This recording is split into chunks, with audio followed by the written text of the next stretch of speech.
Hello, welcome again to another daily dose of knowledge.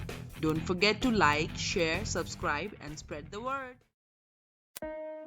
Using an ATM machine almost every week. But do you know more about it?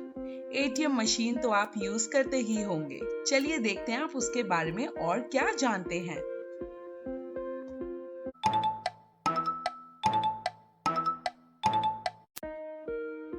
You will be amazed to know ATM, automated teller machine, inventor John Adrian Shepherd Barron was born in 1925 in Meghalaya.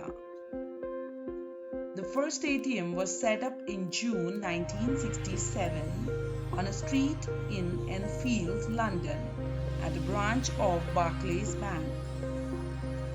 Last but not the least, recently SBI installed first ATM machine where the inventor was born, almost after 53 years.